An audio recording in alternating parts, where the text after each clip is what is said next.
Shalom semuanya, kita sudah tiba di kitab Kisah Para Rasul dan kita akan memulai di Kisah Para Rasul pasal yang pertama. Ada beberapa perikop di sini tentang Roh Kudus dijanjikan ketika Yesus terangkat ke surga. Namun saya justru mengajak Anda untuk belajar satu topik yang menarik sekali, yaitu tentang bagaimana Matias dipilih untuk menggantikan Yudas Iskariot. Kita tahu bahwa murid Yesus jumlahnya 12 dan Alkitab menulis di sini bahwa supaya genap maka harus ada orang yang menggantikan Yudas Iskariot.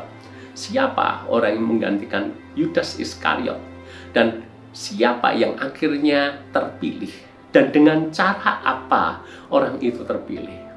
Yang terpilih memang namanya adalah Matias.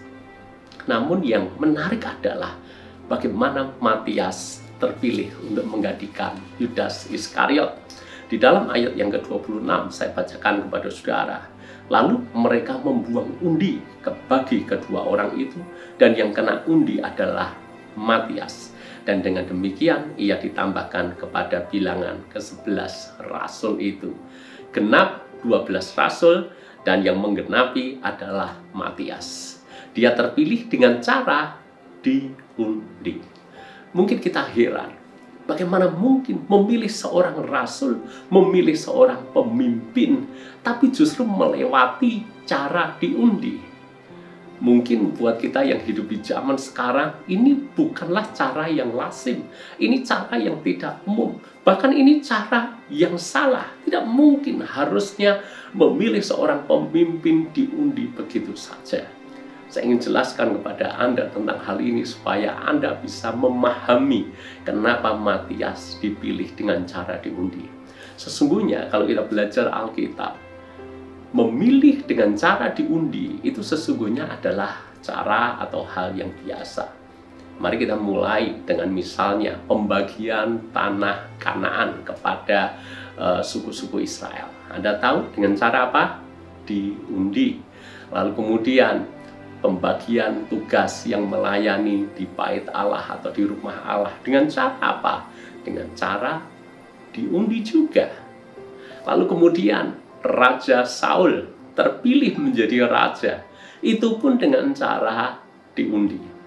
Kenapa demikian? Karena firman Tuhan juga berkata di dalam Amsal 16 ayat yang ke-33, undi dibuang di pangkuan, tetapi keputusan berasal dari Tuhan. Mereka punya pemahaman bahwa apapun yang keluar daripada undian itu adalah keputusan dari Tuhan. Misalnya soal Raja Saul, dan kita juga tahu memang karena Tuhan memilih Saul, caranya lewat diundi.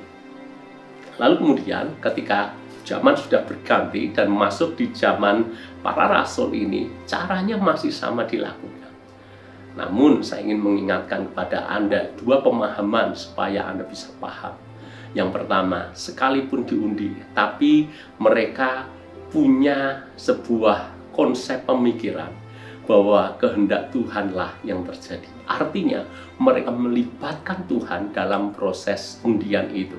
Mereka meyakini bahwa Tuhan akan memilih hambanya bisa melalui undian ini.